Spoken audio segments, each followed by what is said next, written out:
Salut à tous, c'est Bismart, on est reparti. Le risque à la une, à l'occasion de cette heure qu'on va, je l'espère, passer ensemble. Alors le risque, d'abord parce que c'est le patron de la Coface, assureur crédit, la Coface, métier compliqué, mais on ne parlera pas de la Coface, donc je vous rassure. Mais par contre, c'est un patron qui écrit un petit bouquin qui s'appelle Oser le risque, qui est plus le risque managérial. Mais on en discutera avec Xavier Durand. Il a une très très belle image d'ailleurs autour du manager qui doit s'inspirer du pianiste de jazz. J'ai appris ça en fait, voilà, une phrase, alors je ne sais plus, il nous rappellera qui a prononcé cette phrase, mais quand on fait du jazz, chaque note est un risque. J'ai trouvé ça très... Voilà. Et puis alors le risque dans lequel on est aujourd'hui au cœur de la recherche médicale, Raphaël Torgman, mais on va discuter avec elle, médecin et aujourd'hui investisseur, investisseuse, je ne sais pas si on peut le mettre au féminin, enfin bref, au cœur justement de la recherche médicale. Donc il y a plein de questions qui se posent aujourd'hui sur le risque et sur la rémunération du risque. Je trouve ça très intéressant, donc on va discuter de ça. Ensuite, un petit mot autour de l'espace. De moins en moins d'espace. Figurez-vous que AXA a quand même contracté avec une start-up pour assurer les satellites, une start-up qui s'occupe en fait d'essayer de repérer l'ensemble des débris qui tournent aujourd'hui dans l'espace. C'est-à-dire, même en orbite, en fait, on commence à manquer de place. Et puis on terminera avec alors le patrimoine, l'idée de la grande ouverture du patrimoine est une idée assez géniale, qui existe ailleurs dans le monde d'ailleurs, qui est en train donc de s'installer en France, qui est une sorte de ticket commun, quoi. Voilà, un seul site pour prendre un ticket pour tout ce qu'on veut sur l'ensemble de la richesse du patrimoine de notre pays. C'est parti, c'est Bismart. Et donc on démarre avec Raphaël Torgman. Bonjour Raphaël. Bonjour. Ravi de vous recevoir. Donc fondatrice de Jaito Capital, mais médecin, mais vous n'êtes pas resté médecin très longtemps, parce que je voyais votre carrière... alors d'ailleurs, on le met au féminin, investisseuse? Investisseuse, oui, on peut. Médecin aussi, très important, au masculin ou au féminin, puisque j'y suis restée quand même quelques années. Et et c'est ce qui a drivé toute ma future carrière et mon intérêt pour développer, à travers des investissements, développer des nouvelles molécules qui un jour vont servir aux patients. Une spécialité? C'est l'obsession du patient. Oui, tout à fait. Hématologie clinique, voilà. C'est-à-dire tout ce qui est les leucémies, voilà. Qui est une spécialité très riche par lesquelles on a d'ailleurs découvert les premières grandes découvertes dans le cancer en général, ouais. Viennent des leucémies. Mais alors c'est quoi la démarche? C'est un moment, donc ça doit être particulièrement compliqué d'ailleurs comme métier que de soigner le cancer, mais à un moment on se dit je serais peut-être en fait plus efficace en remontant en amont du traitement, c'est-à-dire sur les molécules et financer la recherche pour trouver les bonnes molécules? Alors c'est plus efficace ou complémentaire d'autres moyens d'accélérer pour le patient. Ouais. Toujours mon obsession. Donc première partie médecin, deuxième partie chercheur avec l'INSERM. Donc pour comprendre déjà à cette époque qu'est-ce qu'il y a derrière le patient, donc en termes de cellules, de biologie, et puis in fine effectivement tourner vers l'investissement qui est une autre façon d'accélérer et je pense on espère plus efficace même si c'est indirectement. Pardon Raphaël, mais parce que je pense que ceux qui écoutent Bismart sont très intéressés par les parcours. C'est passionnant les parcours et surtout l'accélération, des connaissances, ça. Bref, on va tous avoir des parcours fragmentés, très intéressants à raconter. C'est quoi la bascule? Qu'est-ce qui fait qu'on passe de l'hôpital à... C'est Sofinnova Partners, c'est ça? Exact, Sofinnova Partners. Grande maison de gestion quand même. Bien sûr. Et comment se fait la bascule? Alors, merci de poser cette question parce que, clairement, l'intérêt pour la médecine pendant mes années médicales et je pense que l'hématologie clinique est la plus belle des spécialités puisque vous avez à la fois la science, le patient, de considérer de travailler en équipe, vous avez le patient mais aussi très grave donc avec plein d'autres maladies. Donc c'est vraiment ce que j'ai beaucoup aimé. La science c'était pour comprendre derrière et pour faire une carrière hospitalo-universitaire. Au début j'étais un peu programmée comme certains pour la PHP et puis j'ai été curieuse à l'époque, donc ça fait presque 20 ans maintenant, d'entendre parler des médicaments innovants qui venaient pour la plupart, enfin à l'époque c'était 45% des médicaments innovants vendus par la Big Pharma qui venaient des petites startups. Et donc ça m'a intriguée. Et donc de là j'ai rencontré avec ma double casquette, donc médecin-chercheur, plusieurs personnes, dont certains m'ont conseillé le capital risque et l'investissement. Et pour être honnête, je ne savais même pas ce que c'était parce que en France on n'est pas éduqué pour savoir ça, en tout cas il y a 20 ans. Et de là j'ai rencontré plusieurs investisseurs, dont Sofinnova Partners qui cherchait un médecin dans l'équipe et j'ai rejoint directement cette équipe et où j'ai appris le métier d'investissement. Mais j'en ai vu des virages, Raphaël, mais celui-là est quand même... sacrément Ouais, il y a beaucoup de parallèles, mais enfin, il en manque un, c'est le contact avec le malade. Alors, ça c'est vrai, surtout que moi c'était une spécialité où il y avait beaucoup de contacts. Mais... C'est vrai, néanmoins, il y a beaucoup de similitudes, c'est-à-dire de faire le bon diagnostic sur les hommes, qui sont les entrepreneurs qu'on finance, qu'on accompagne. Non mais c'est vrai, et puis, quand vous faites, ça vous fait sourire, mais c'est vrai. C'est vrai, savoir un sens clinique, alors ça ne veut pas dire que je me trompe pas et qu'on se trompe pas, mais non, un sens clinique, et puis les situations humaines, et aussi apprendre à passer à l'acte, parce que je crois qu'en tant qu'investisseur, à un moment donné, il faut investir, il faut prendre des risques, et on a beau, c'est un peu aussi le parallèle que je fais quand on est médecin de garde, on est un peu tout seul, bon, avec l'équipe paramédicale, mais on est un peu tout seul, et c'est celui qui est de garde qui a raison, comme on dit souvent, et à un moment, voilà, il faut passer à l'acte, même si, évidemment, on est aussi une équipe. Bon, s'il y a une seule personne à qui il fallait poser cette question, qui, moi, me passionne, et elle me passionne parce que je n'arrive pas à avoir un avis, c'est vous. Puisque vous avez été, j'ai presque envie de dire, des deux côtés. Est-ce qu'il faut lever les brevets sur les vaccins, Raphaël ?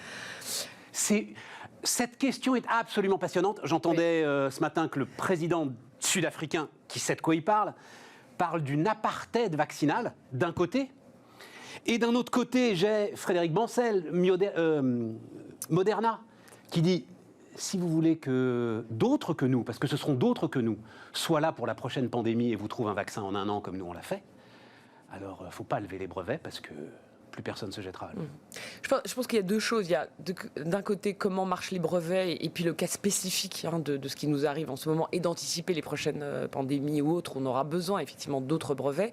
Donc déjà d'une façon générale quand même, toute notre business, c'est pas que ceux des investisseurs, mais ceux des entrepreneurs et de tous les maillons de la chaîne et les parties prenantes, oui, repose sur des brevets. Nous, c'est la matière première qui a une certaine durée de vie. Pour laquelle les gens, de nouveau les entrepreneurs, mais aussi l'académique, mettent beaucoup d'efforts, beaucoup d'argent. Donc c'est comme ça que le système fonctionne. Alors, le remettre en question pour un résultat qui, je pense, ne serait pas aussi bon qu'on penserait pour ce qui est du Covid. Pourquoi pas aussi bon ? Parce que finalement, est-ce que ça va vraiment accélérer ? Il faut se rendre compte que certes, la valeur est dans les brevets pour pouvoir recopier, mais il y a beaucoup de valeur dans le savoir-faire et dans la vitesse à laquelle on veut que ces vaccins arrivent dans les pays en voie de développement. Donc, moi, je pense qu'un modèle... Les Sud-Africains, les Indiens disent, c'est la poule et l'œuf, c'est-à-dire, ils disent... Si vous ne levez pas les brevets, nous, on est prêt à mettre des centaines de millions dans l'outil de production, on y est prêt, particulièrement les Indiens qui sont les premiers fabricants du monde. Mais il faut d'abord, d'une certaine manière, qu'on ait l'assurance de pouvoir le faire. Oui, mais je pense, enfin moi c'est mon opinion, de casser le système à cause de cette espèce de jurisprudence, de casser tout le système en fin de compte, parce que effectivement pour une prochaine pandémie, mais pour tout le business, et je ne parle pas que pour nous, j'ai tout à notre micro-échelle, je parle de tout le business, parce que comment plus personne ne va faire des efforts ensuite. C'est pour la prochaine pandémie, c'est pour ce qui se passe par exemple sur les antibiotiques.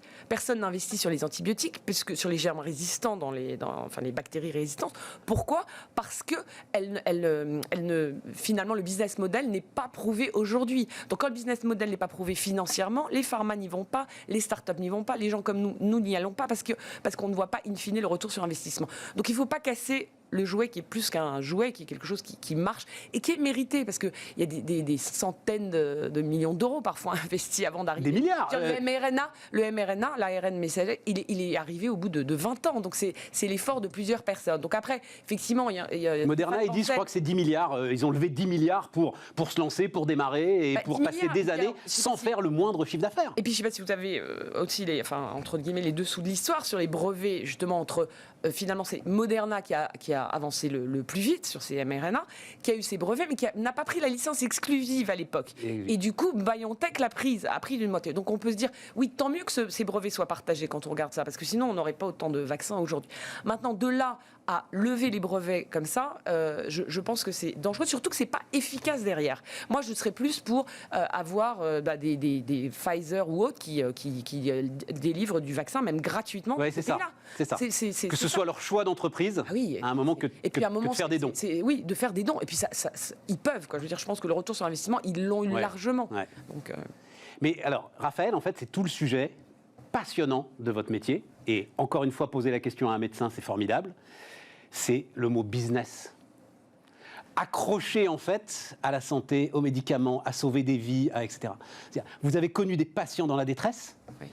Et en face, il y a le mot business qui est là. Voilà. Oui. Et c'est ce moteur-là qui est compliqué à En fait, ça va admettre. ensemble. Et quand vous réfléchissez, c'est le seul business au monde où vous avez à la fois un intérêt si grand pour la société et pour donc, les patients, ou même en prévention, pour les êtres humains, et en même temps la possibilité de faire des gros retours sur investissement. Parce qu'il n'y a pas d'autre industrie au monde où vous avez des sociétés qui peuvent valoir plusieurs milliards, même sans avoir même de chiffre d'affaires. Ici, Moderna a des chiffres d'affaires. C'est sur des chiffres d'affaires projetés. Et on ne parle pas de bulles ou de choses qui ne vont pas exister. C'est de nouveau lié au brevet. On y revient. Ouais. Et donc, pourquoi il faut aller vite dans notre métier? C'est vraiment la stratégie de Géto. On va y venir sûrement, mais la stratégie de Géto, c'est intéressant tout ça, mais j'aimerais bien qu'on parle de ma boîte quand même. non, pas du tout, parce que tout ça a une histoire, tout ça se tient. Donc, c'est d'investir pour faire croître ces sociétés de biotech et les accélérer pour aller au marché. Alors, à la fois l'intérêt du patient, c'est comme ça qu'on a défini notre mission, c'est aller plus vite pour le patient, plus loin avec l'entrepreneur, parce qu'il ne faut pas s'arrêter juste à investir et juste jouer au poker. Pile ou face, exactement. Et donc vraiment aller plus loin pour les accélérer vers le marché. Et ça, c'est aussi pour avoir des retours beaucoup plus importants, parce que c'est à ce moment-là, quand la société est sur le marché, que c'est et ça veut dire, alors puisqu'on parle de risque, c'est quoi? Un investissement sur 10 qui sera rentable?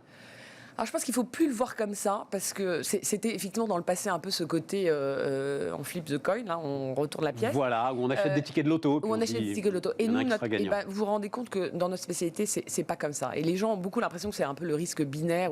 Évidemment qu'il y a du risque. Néanmoins, il y a beaucoup en exécution. Pour pouvoir vraiment... Une fois que la science est là, finalement, c'est plus que 20% du succès. Et c'est vraiment, de nouveau, j'en reviens à Géto, parce que c'est vraiment comme ça que j'ai voulu concevoir Géto, où on a une équipe dans Géto, dans l'équipe d'investissement, qui est faite de plusieurs talents, qui ont du track record, comme on dit dans le jargon, dans différentes maillons de la chaîne, depuis la science jusqu'au marché. Oui, sauf qu'à un moment, Raphaël, bon Dieu, le nom de la biotech m'échappe, vous la connaissez puisque vous êtes au board, qui lutte contre les allergies, et notamment l'allergie contre l'arachide, avec un système de patch. Oui. Le nom de DBV Technologies. Voilà. Excusez-moi, j'attendais la Elle me disait oui, mais moi je pip, mais non, ça ne veut pas. DBV. Un moment, alors je ne sais plus, mais phase 1, phase 2, phase 3, et un moment phase 3, clac, il manque dans le quorum 2 trucs, et boum, c'est fini. Oui, mais ça aussi on peut... Mais non, alors ça ne s'arrête pas, parce que derrière la FDA a déclaré, et d'ailleurs ils ont eu le produit approuvé sans augmenter, sans faire des nouveaux essais cliniques. Donc finalement c'était qu'une question, quand je dis une question d'exécution, alors je ne veux pas les blâmer parce que c'est compliqué notre métier quand même, c'est sophistiqué. C'est pour ça que nous, on a plusieurs personnes qui connaissent bien pour pouvoir aider l'entrepreneur à une sorte d'ange gardien pour l'exécution. Moi j'ai beaucoup regardé d'ailleurs les fonds de buyout et les sociétés financées par ces fonds-là en se disant, c'est pas parce qu'on innove qu'on doit faire que rêver, donc exécuter. Alors, ça nous amène à l'autre question. Alors justement, on va parler de Géto Capital. Vous m'avez donné un chiffre qui m'a surpris d'ailleurs, parce que quand vous avez donc démarré il y a 15-20 ans, 45% des molécules sortaient des startups. Mais aujourd'hui, c'est beaucoup plus que ça. C'est plus de 70%. Ah mais voilà, c'est ça. Bah oui, quand vous regardez... Moi, je me souviens de Vibarer à la tête de Sanofi à l'époque où le patron de Sanofi nous parlait, qui disait, écoutez, la vérité, elle est à Boston et dans le rachat des startups, en fait, pour les big pharma. Comment est-ce que vous pouvez lutter avec des capacités d'investissement qui sont colossales? Alors vous levez des centaines de millions d'euros, on donne les chiffres, mais eux sont des dizaines de milliards. Alors, c'est un début et je pense que Géto justement a un rôle à jouer en investissant beaucoup plus d'argent dans certaines sociétés pour les pousser à cette croissance-là, pour pousser à vraiment développer tout ce potentiel d'innovation. Vous l'avez dit tout à l'heure, vous citiez Moderna et puis on a dit BioNTech, parce qu'on dit Pfizer, mais c'est BioNTech, c'est quand même deux startups. Donc ça vient de là. Donc comment faire? Effectivement, mettre plus d'argent, les accompagner plus. Vous avez parlé de Boston. Non, maintenant c'est en Europe que ça se passe. Alors pas que, évidemment, que ça continue à Boston et aux États-Unis, mais en Europe, il y a énormément d'opportunités. Nous, on le voit. On a un très très beau deal flow. On a fait 3 investissements et on pourra y revenir dans des très belles sociétés, dont 2 françaises et 1 hollandaise. Et bientôt on va en annoncer. Non, on n'y reviendra pas parce que ça va être trop technique. Bon. D'accord. Non, mais moi, j'ai expliqué ça comme un médecin. Donc Oh, bah alors, raison de plus. Alors, non, c'est pas bien. Ça, c'est pas bien. Je veux expliquer ça comme un malade. Alors, on va dire ça comme ça. Peut-être c'est mieux.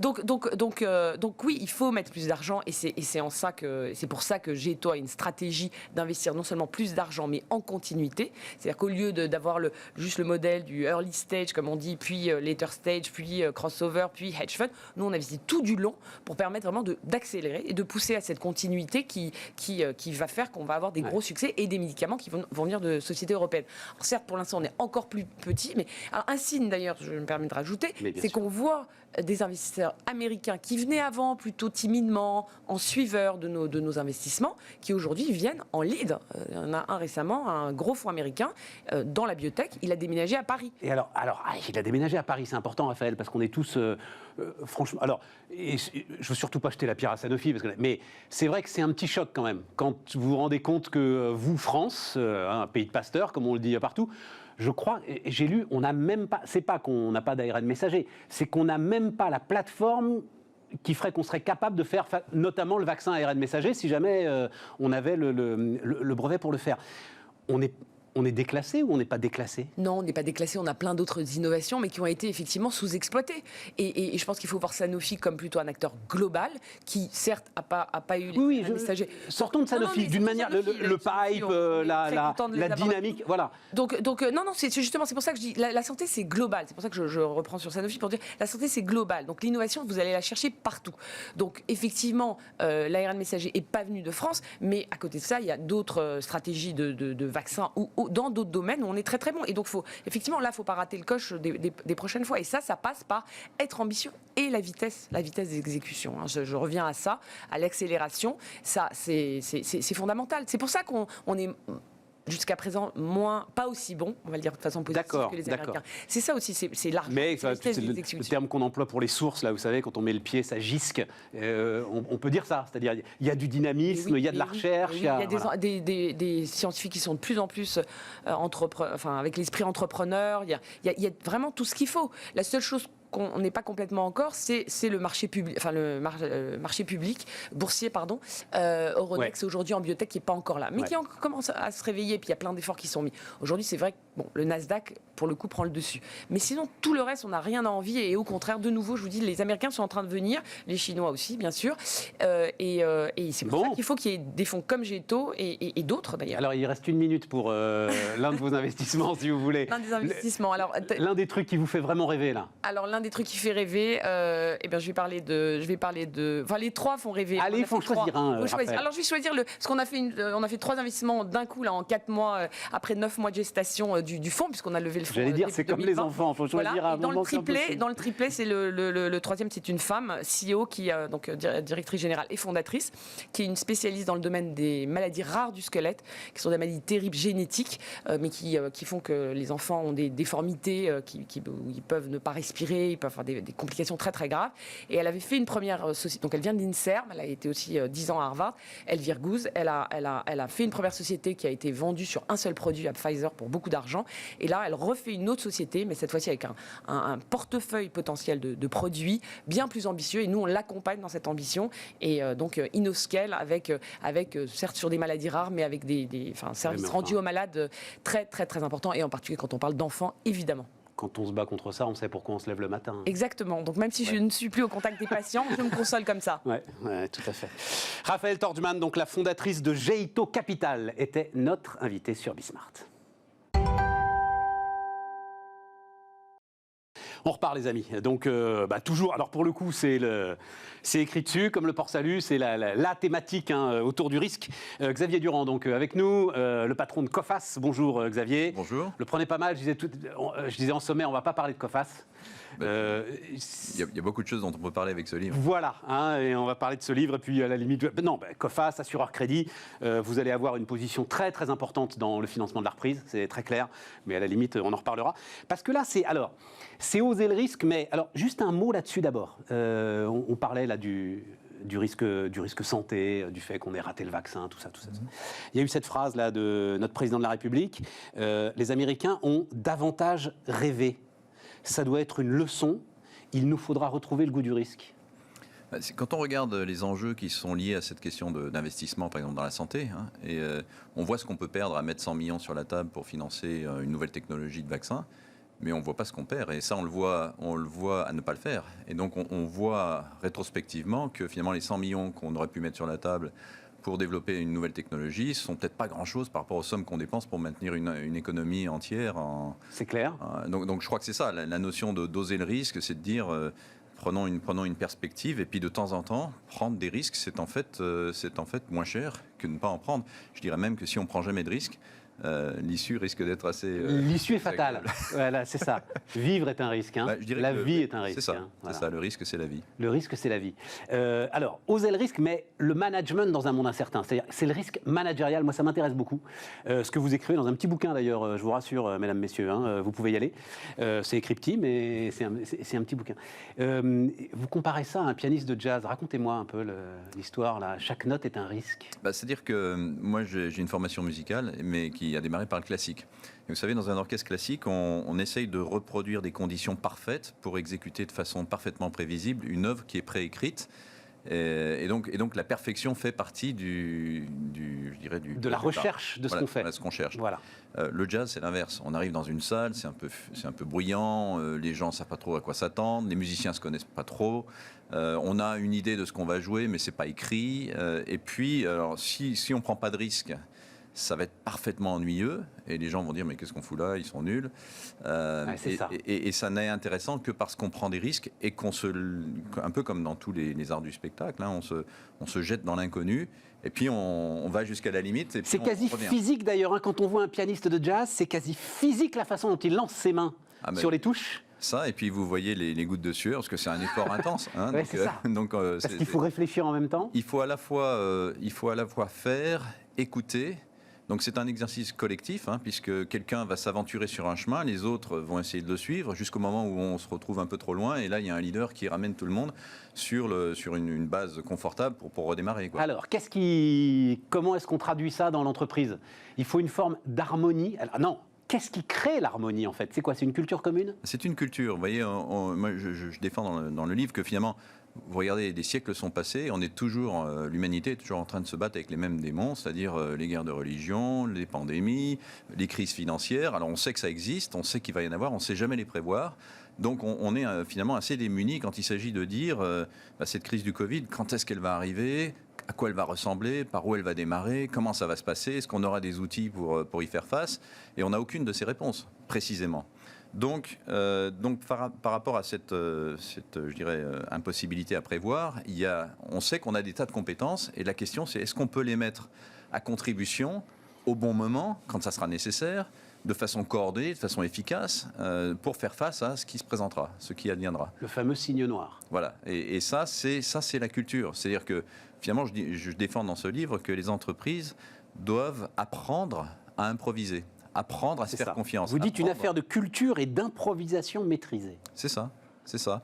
C'est-à-dire que quand on met les bonnes compétences autour de la table, on le voit bien, hein, dans n'importe quelle crise, finalement on a pas mal d'éléments de réponse, à condition de pouvoir se faire confiance pour que ces compétences travaillent ensemble et pas en opposition les unes aux autres, ou qu'il y en a une qui soit complètement ignorée.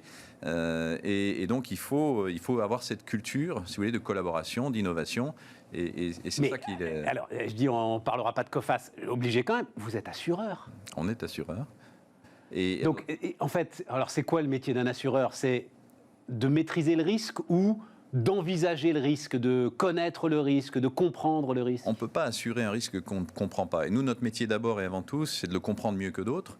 Et c'est d'aider les entreprises à prévenir les risques. Finalement, quand vous voyez un choc économique majeur, personne ne sait assurer un choc économique majeur. Ce qu'on peut faire, c'est essayer de l'anticiper, de s'y préparer et de faire en sorte de ne pas prendre les risques qu'on ne saura pas assumer. Ouais. Donc ça, c'est notre rôle, c'est-à-dire qu'on a une base de données, on a une base de données de 100 millions d'entreprises à travers le monde, et on suit la solvabilité de 100 millions d'entreprises avec tout un tas d'outils, de data, de technologies, de process, tout ce que vous voulez.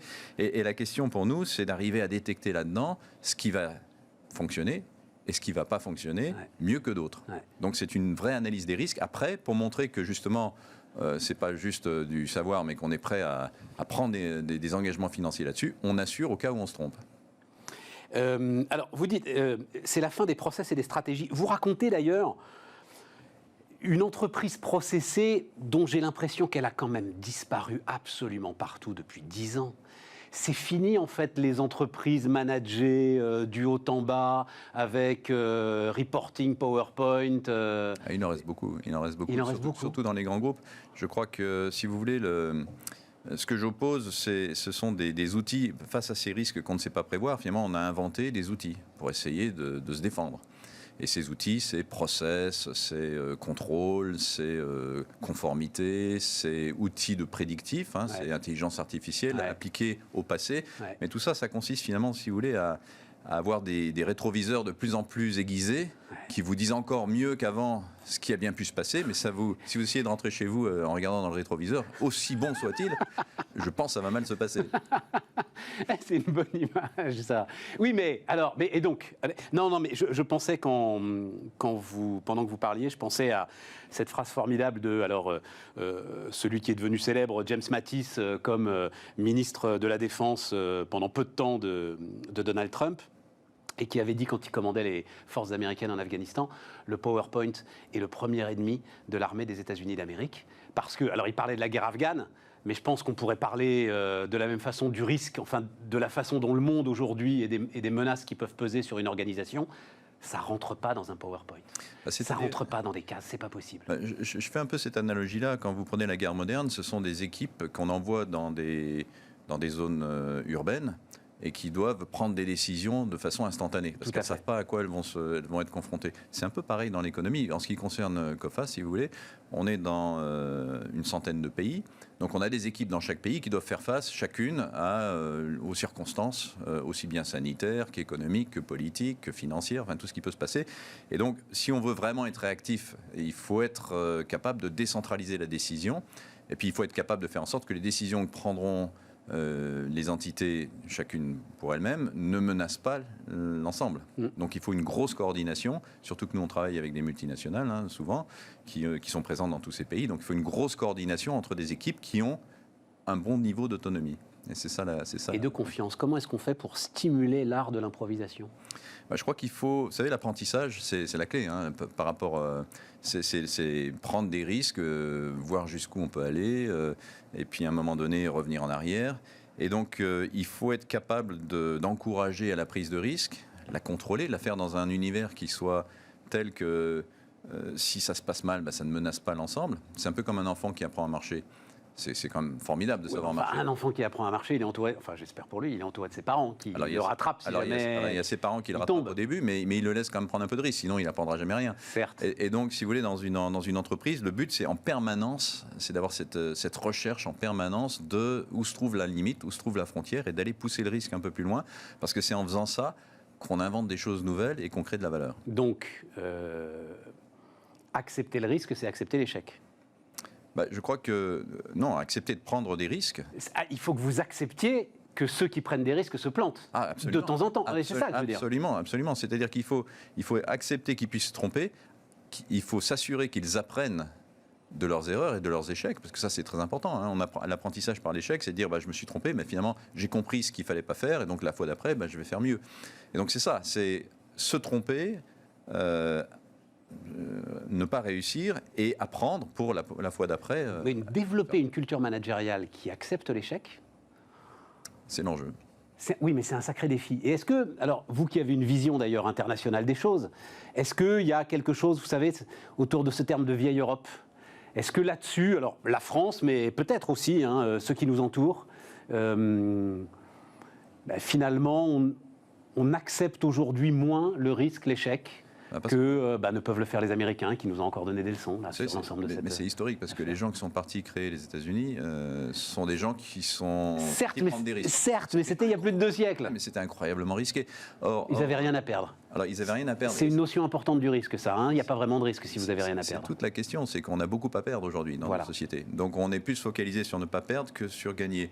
Ceci dit, si vous ne faites que ne jamais perdre, vous ne gagnez pas.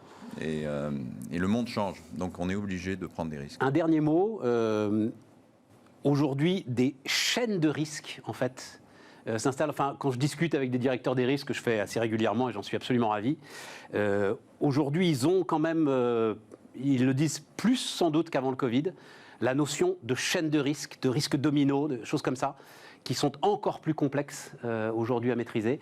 Ce qui va dans votre sens. On ne peut qu'improviser face à ça. C'est-à-dire qu'il faut essayer de prévoir. Donc je crois que c'est important on ne peut plus aujourd'hui s'appuyer sur un scénario donné. Si vous faites un scénario, je dis toujours, on peut avoir précisément tout faux. Si on regarde un scénario. Je préfère regarder plusieurs scénarios de façon assez large, en se disant, on ne sait pas très bien où ça peut aller, mais on voit à peu près les enchaînements, on voit ce qui peut se passer, on peut faire du what if, comme on dit en anglais, et à ce moment-là, avec ça, on est plus capable de savoir que si les choses virent dans tel sens, à ce moment-là, il peut se produire telle autre conséquence, et là, ça nous permet d'être un peu plus efficace. Voilà. Donc, voyez large, plutôt que de voir très précisément, très profond.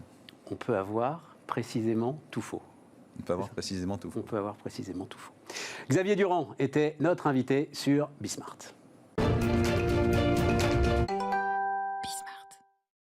Allez, on repart les amis, on repart avec l'espace. Julien Candegrel est avec nous. Bonjour Julien. Bonjour Stéphane. Fondateur de Spaceable. Je suis très fier de mon titre, donc je le dis, parfois j'ai de moins en moins d'espace. Ah, je le découvre. C'est pas mal, hein, de moins en moins d'espace. Non, alors, donc, partons d'un... Alors, c'est un double fait d'actualité. Mais partons d'un fait d'actualité quand même. Je parle sous votre contrôle, évidemment. AXA vous demande de l'aider à assurer les opérateurs de satellites. Alors, AXA XL, qui est la filière d'assurance spatiale de AXA. Enfin, XL, c'est même la filiale B2B, voilà. Assurance d'entreprise. Est déjà engagée dans l'assurance spatiale. Ce qui se passe, c'est un changement de paradigme complet. On est à peu près aujourd'hui à 2700 satellites dans l'espace. En 2030, on est à 100 000 ou 107 000. Redonnez-moi ça. 2700. De 1960 à 2020, on est entre 0 et 2000. 2030, 100 000 à 107 000. Donc, comme vous faites un lancement normalement à peu près tous les 5 ans, ça veut dire que d'ici 2030-2032, vous aurez 300 000 satellites lancés dans l'espace. Ariane en lançait 11.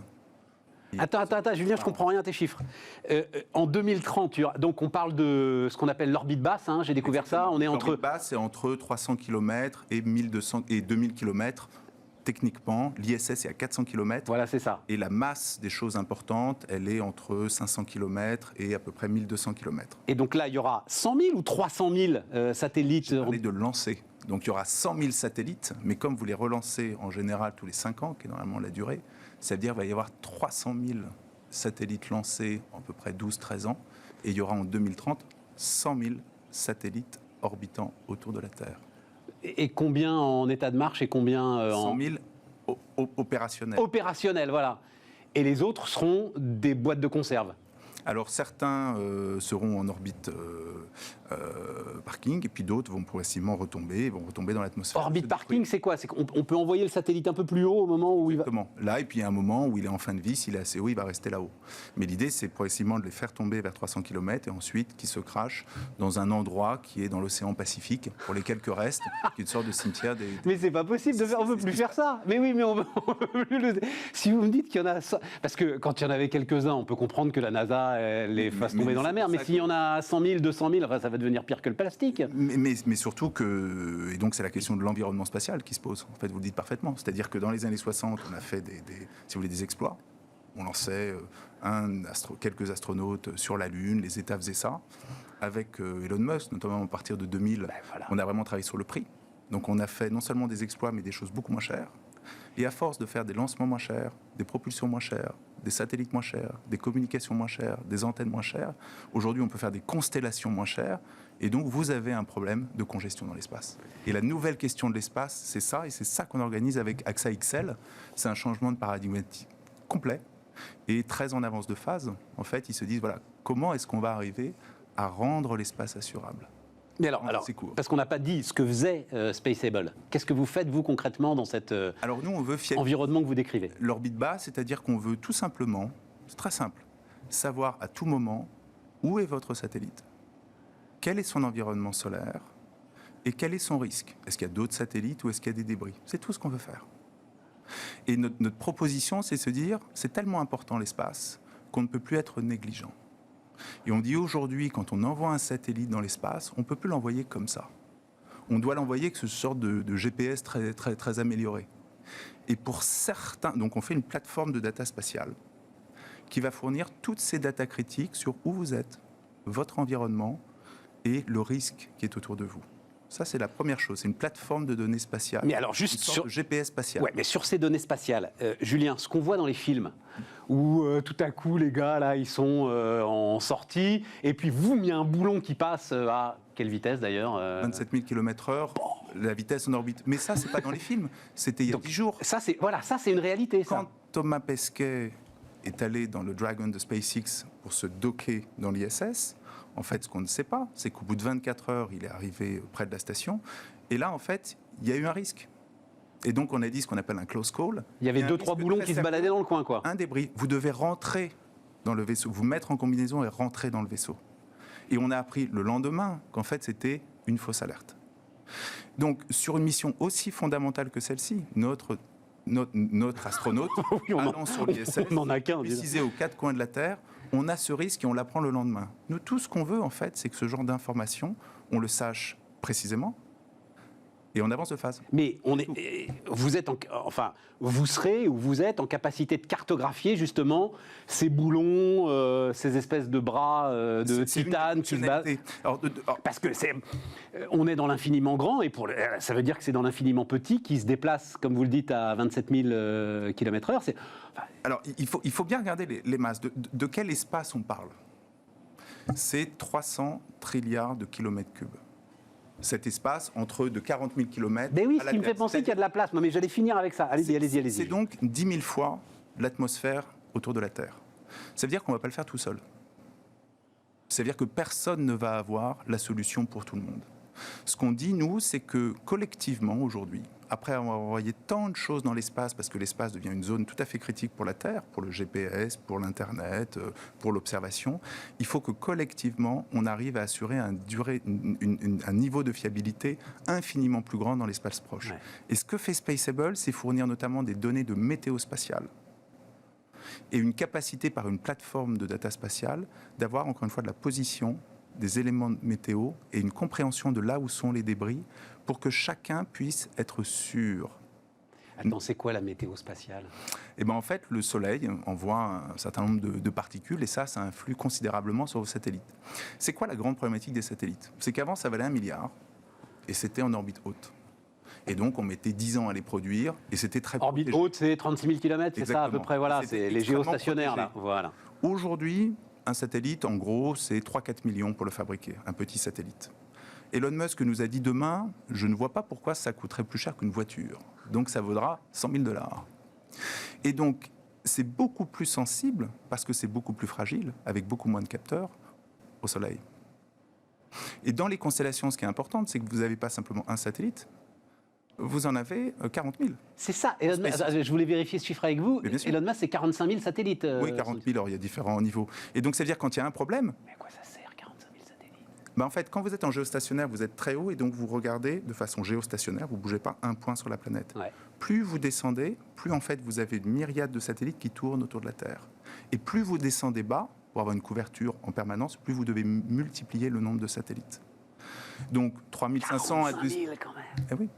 Et donc, quand vous avez un problème, en fait, vous avez 40 000 fois le même problème, puisque c'est le même satellite. Et donc, savoir exactement l'impact du Soleil sur votre satellite, en termes de radiation, c'est absolument fondamental.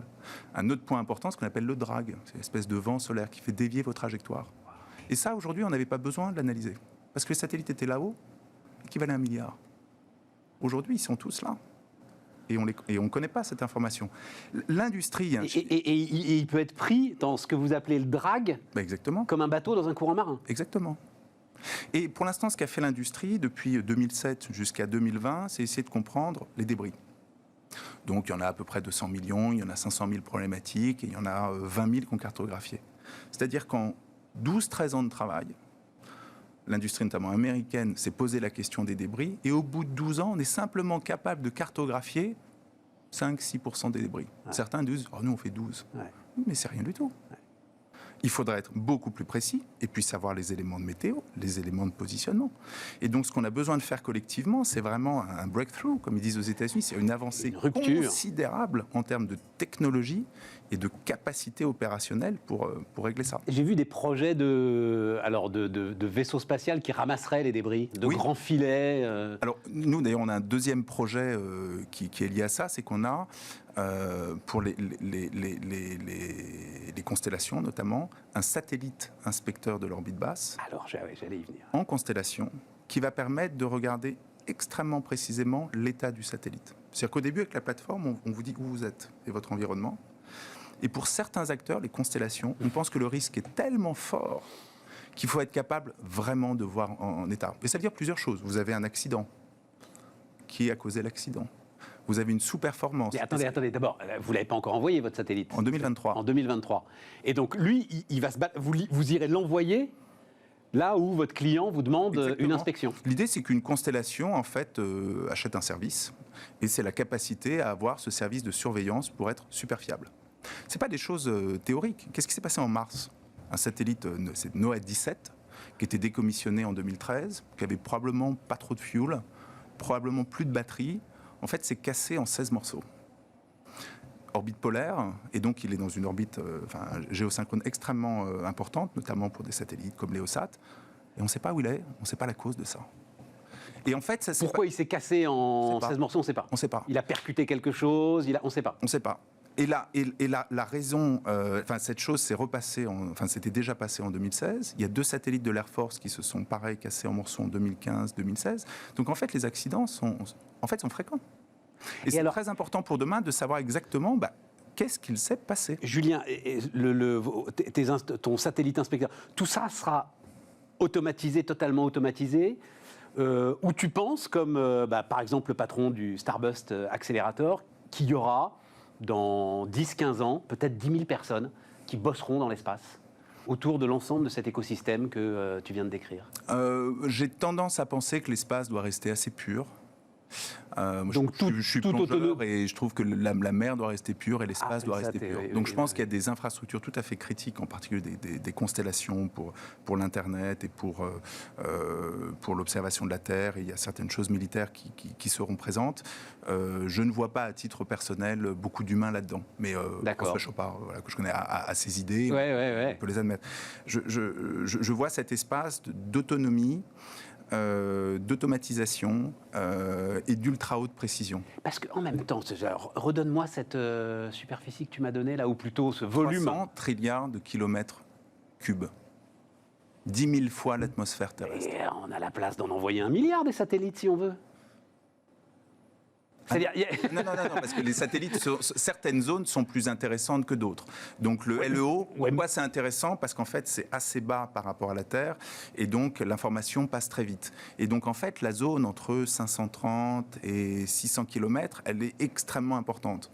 Donc si vous mettez 40 000 de l'un, 40 000 de l'autre, 15 000 de l'autre... Sérieusement, en fait, à un moment, il peut y avoir un... Mais bien sûr. Il y a eu des risques, c'était le mois dernier, un close call entre Starlink et OneWeb. Et un close call, c'est quoi ? C'est comme pour les avions, c'est-à-dire c'est 1 kilomètre de distance et, Alors, quand on parle d'un risque d'approche sous 3 km, on est à 30 millions de close calls en 10 ans.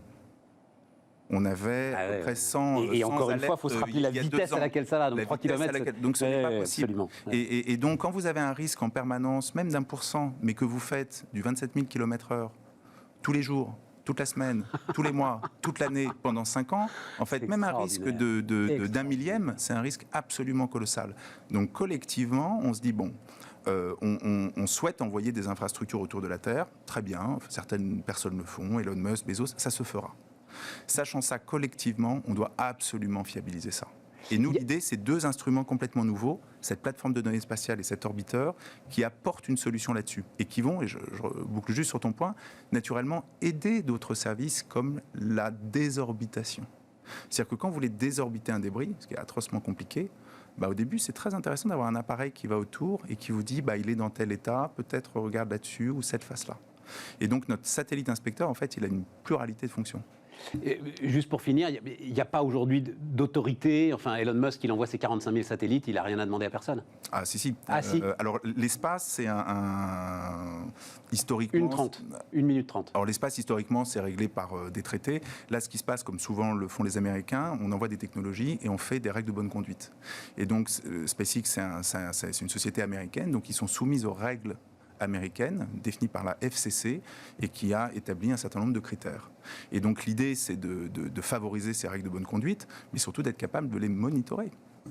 Et donc nous, il y a beaucoup de gens qui Oui, disent c'est on ça. va faire C'est-à-dire, ça, parce on va que- savoir, et nous on va vérifier. Oui, voilà, c'est ça. Parce qu'une fois que c'est là-haut... Exactement. ouais. Ce qu'on est en train d'inventer, au fond, c'est la tour de contrôle dans l'espace. Quand on est passé de Clément Ader à un avion toutes les secondes en 2019, on a inventé quelque chose qui était la tour de contrôle. Dans l'espace, on passe de 2000 à 100 000 par an. Et ben, c'est quoi la tour de contrôle? Et pour nous, ça sera une solution collaborative avec deux outils extrêmement puissants. La société, c'est 10 ans de projet. On est dans la 6e année. La plateforme, elle est opérationnelle dans un mois. C'est pour ça qu'on l'a signé avec AXA, qu'on travaille avec Ariane Espace. Et collectivement, l'idée, c'est en 4-5 ans, en fait, d'apporter une réponse pour vraiment fiabiliser cet espace. Et c'est la grande question de demain dans l'espace, l'environnement spatial et la protection de l'environnement spatial. Merci Julien. De rien, Tout ça a Stéphane. été passionnant. Le fondateur de Spaceable était notre invité sur Bismart. On repart les amis, on repart avec alors ce qui va être, j'allais dire, on termine avec ce qui va être, on espère, une espèce d'hystérie de visite de patrimoine, de consommation d'art, de tout ce que la France peut nous offrir aujourd'hui en termes de monuments, de musées, divers et variés. À l'assaut du patrimoine, hein, avec Christian Clark de Dromantin. Bonjour Christian. Bonjour. Cofondateur donc de Patrivia. Je dois dire, Christian, donc quand on se balade on va raconter évidemment ce que fait Patrivia, je trouve ça formidable. J'étais saisi que ça n'existe pas encore, mais on va faire un tour sur votre site. La beauté du château de Chantilly, j'en avais pas. Ah oui, c'est incroyable. Et puis en plus, c'est Exceptionnel. en RER depuis Paris, c'est hyper facile. Après, vous marchez dans la forêt, c'est magique. C'est la deuxième plus grosse collection de tableaux après le Louvre. Ah oui, mais alors ce qu'on voit sur votre site, c'est l'extérieur. Bien sûr. C'est bien les sûr. pièces d'eau et le dessin des pièces d'eau. Magnifique, construit sur un marécage. Vous imaginez le travail incroyable qu'il a fallu? Extraordinaire. C'est beau, enfin c'est beau la France. Ah ouais, non, mais vraiment, les deux, c'est...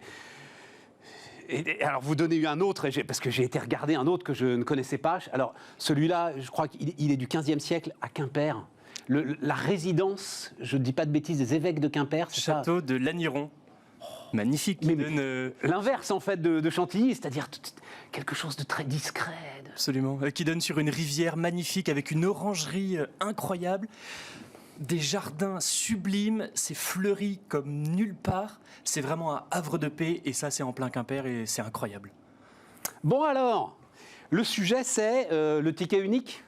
Est-ce qu'on peut résumer comme ça, Patrivia? C'est le premier système de paiement en ligne pour réserver des billets pour des visites de châteaux, musées, monuments et jardins. C'est la billetterie en ligne du patrimoine. Ouais. Mais, enfin, ça n'existait pas. Non, Enfin quoi, c'était par ville par exemple, je crois. Si vous pouviez acheter un espèce de passe ville de Paris qui vous donnait 3, 4 ou 5 monuments maxi, c'était ça c'est ça l'état de l'art? il y avait plusieurs choses. La première chose, c'est que quand on a commencé, il y avait 99% des châteaux et des musées qui n'avaient pas de système de paiement en ligne, alors que 30% des achats touristiques se réalisaient par Internet dans le tourisme. Et du coup, on a décidé de créer Patrivia.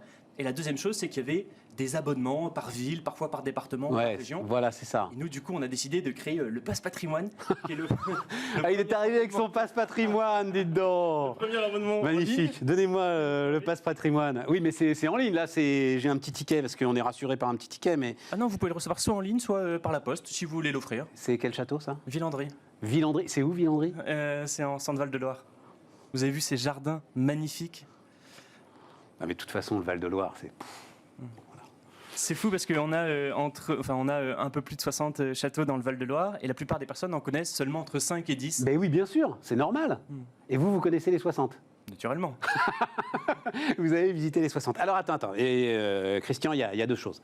La première, c'est, comme tu dis, la digitalisation. C'est-à-dire, il en est des monuments comme des commerces. À un moment, les gars, il faut y aller. C'est ça le... Absolument. Bon, alors. Absolument. Et la digitalisation, c'est un moyen comme un autre de pouvoir ramener plus de trafic, plus de monde et de se faire connaître à une plus grande échelle. Évidemment, mais qu'est-ce que vous faites concrètement? En fait, on centralise l'ensemble de l'information dans une seule et même billetterie. Oui, ça, on va y aller. Mais d'abord, il faut aller voir les châteaux.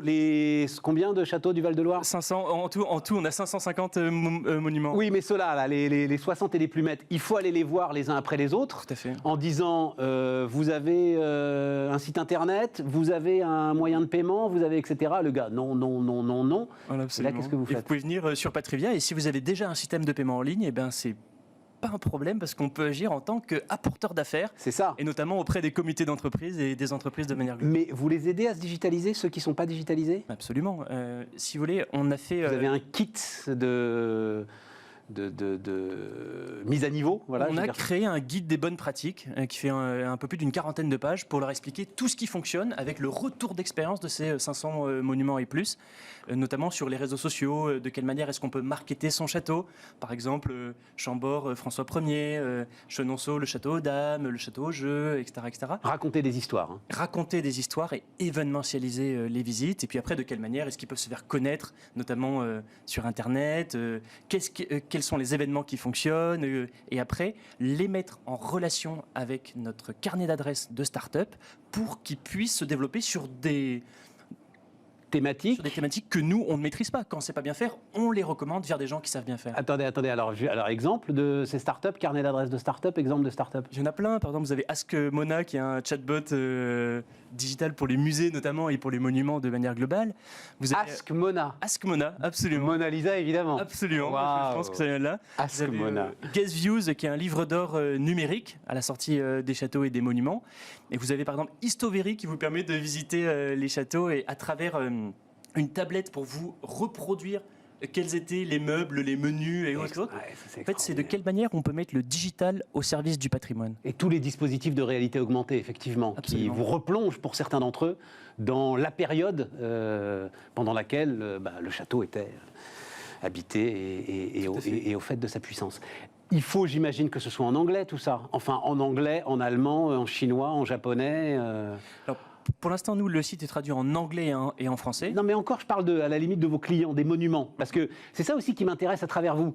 C'est la façon dont ils sont obligés de faire une sorte de saut quantique dans l'univers de l'Internet. Bien sûr, et en fait, ce que nous, on est en train de faire en ce moment, c'est qu'on va traduire le site en 6 langues différentes, et donc les gestionnaires de monuments n'auront rien à faire. Ouais, c'est ça. Donc en fait, on leur permet de gagner du temps, de l'argent, et surtout des visiteurs en plus, pour qu'eux puissent se concentrer sur l'énorme tâche qu'ils ont par rapport à la sauvegarde du patrimoine, qui est faramineuse, et je pense qu'on s'en rend pas assez compte. Donc, vous disiez, hein, la moitié des achats touristiques en Europe se fait via Internet. 30%. Et alors, vous avez des éléments en plus qui sont centralisation de l'information, géolocalisation, calendrier interactif. Racontez-moi un petit peu tout ça. Absolument. En fait, ce qui se passe, c'est qu'un monument, de manière globale, va avoir plusieurs calendriers, à la fois pour des événements, toute l'année, à Noël, ou alors pour des expositions temporaires, avec à chaque fois des tarifs différents et des horaires différents s'il y a des visites. Donc voilà, donc nous on propose un système de calendrier interactif. Et puis en fait, Patrivia n'est pas seulement une plateforme, c'est aussi un logiciel. Et donc on a pu développer un peu plus de 60 fonctionnalités, notamment une qui vous permet de réserver par jour, créneau horaire et seuil de personnes. Très pratique quand on va avoir des quotas pour permettre d'ouvrir ces monuments dans le respect des règles sanitaires voulues par le gouvernement. Oui, la fameuse jauge. Absolument. En fait, on est là pour les gestionnaires de monuments, on est une start-up. Oui, mais on a le temps de rentrer dans le détail parce qu'il y a énormément de choses, Christian. C'est-à-dire, parce que vous allez très très vite en fait. Globalement, aujourd'hui, enfin, vous savez, c'est ce fameux... je me souviens plus du chiffre exact. L'industrie touristique, à un moment, je crois que c'était d'ailleurs sous l'impulsion de la Caisse des dépôts, avait sorti, c'était comment on va dire ça, une instance de lobbying. Je crois que c'était 46.2. Enfin, c'était le point GPS du centre de la France. Et leur propos, c'était de dire, les amis, si on n'y prend pas garde, nous ne sommes que ça. C'est-à-dire, nous sommes, et nous allons redevenir, dans une compétition touristique mondiale. Le monde entier a des choses extraordinaires à offrir. Et si on se contente un petit peu comme les grands vignobles, de se dire, non mais on est la France, on est Chambord, on est Chenonceau, etc. À un moment, les gens vont plus venir. C'est le cœur de la démarche, ça. Bien sûr. Aujourd'hui, en fait, vous avez... l'industrie du tourisme qui pèse 7 points dans le PIB et notamment la moitié des touristes étrangers qui venaient pour une raison culturelle. Et la France doit se renouveler, se réinventer, etc., etc. Et notamment, moi je pense, se rassembler dans le patrimoine et la culture à travers, avec les musées également, par rapport à un risque d'ingérence numérique étrangère qui arrive et qui a déjà balayé quelques marchés. Ah oui, mais je pense même pas à ça, moi. Je pense juste à la rentabilité. Sur ces fameux, combien? C'est 90 millions de touristes, hein, je crois, à peu près. Il y en a la moitié qui nous traversent. pour aller en Espagne, ou pour aller au Portugal, ou pour aller en Afrique du Nord, enfin peu importe. Là où ça devient très puissant, votre histoire, c'est que ce calendrier interactif, cette géolocalisation, cette centralisation de l'info, tout à coup, si je suis hollandais, je vais continuer à traverser, mais au lieu de traverser en 2 jours, je vais traverser en 1 semaine. C'est ça Absolument. avec des États. Et c'était pas possible jusqu'à avant vous, quoi. Tout à fait. Et puis c'est pour nous vraiment la manière de dire aux automobilistes également, faites une pause pour ne pas avoir d'accident et profitez-en pour voir du beau, vous faire du bien, parce que le beau, ça fait du bien, et notamment avec Patrivia. Comment ils vous accueillent, les gestionnaires de patrimoine, de châteaux, etc. Très bien. Je suis pas sûr, moi.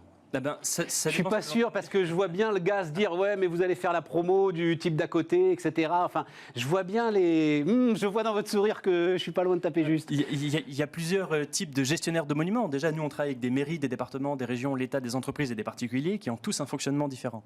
Et ensuite, on travaille avec des monuments à forte fréquentation, comme Chambord, Chenonceau, Amboise, Clos-Lucé, le musée de l'Armée, etc. Et des monuments à faible fréquentation. Ouais. Et certains qui sont très digitalisés, notamment les plus gros, et qui travaillent déjà avec beaucoup de revendeurs, et d'autres qui ne sont pas du tout digitalisés. Donc effectivement, nous, on parle à des gestionnaires de monuments qui ont en moyenne d'âge 70 ans. Et donc, on a dû en évangéliser certains sur les bienfaits de l'Internet, comme certains peuvent dire. Donc c'est vraiment important. Des internets. Oui, des internets, ouais. Des internets. Et c'est vraiment... et nous, on a un rôle d'accompagnateur à travers ces personnes, un peu pas de lanceur d'alerte. Oui, mais parce que c'est pour que ça marche, pour que Patrivia marche, il vous faut le patrimoine oublié, mais il vous faut aussi les grands monuments. Bien sûr. Et bien oui, sûr. c'est ça. Parce que les personnes sont naturellement attirées par les grands monuments de ceux qui connaissent, qui vont pouvoir vous visiter. Et après, on va pouvoir leur dire justement sur Patrivia, vous avez visité ce monument, avez-vous pensé à celui-là, que vous ne connaissez pas et que vous n'auriez pas connu autrement. Mais je comprends bien la difficulté, c'est-à-dire qu'il faut faire appel, je vais appeler ça au sens civique, patriotique, j'en sais rien moi, des invalides, pour qu'ils acceptent que vous vendiez leur ticket, parce que être sur Patrivia, ça veut dire soutenir aussi l'ensemble des monuments et l'ensemble du patrimoine. Absolument. Qui aujourd'hui est en difficulté. Stéphane Bern vous adore, j'ai vu ça sur votre... J'avais une photo avec Stéphane Bern. Là. Effectivement, on a pu faire un partenariat avec la Fondation du patrimoine et la mission Bern. Je crois que Bern est admirable dans son combat. Il est de tous les combats, sur tous les fronts, et je tiens encore à le remercier pour tout ce qu'il fait. Vous aussi. Merci. Non, mais et puis vous citiez un chiffre que j'ai oublié, mais sur le taux de détention, ça coûte tellement cher d'entretenir un château qu'en fait on reste sur des taux de détention, je crois, de quelques années à peine, mais les gens n'y arrivent pas, quoi, c'est ça. Un château dans une famille privée reste en moyenne 7 ans Voilà, c'est ça. avant de se rendre compte que effectivement le côté un peu romantique du château à la campagne c'est compliqué. Et notamment un château de moins de 1000 m² aujourd'hui coûte environ 80 000 euros, enfin en moyenne 80 000 euros de dépenses par an, alors que vous pouvez acheter un château pour le prix d'un 50 m² à Paris. Donc vraiment, moi je trouve que les gestionnaires de monuments sont des gens héroïques et je tiens encore à les féliciter et à leur apporter tout mon soutien. Et maintenant, ils ont Patrivia et le Pass Patrimoine. Christian Clark de Dromantin donc était notre invité, notre dernier invité sur Bismart. On se retrouve demain, les amis. Merci beaucoup.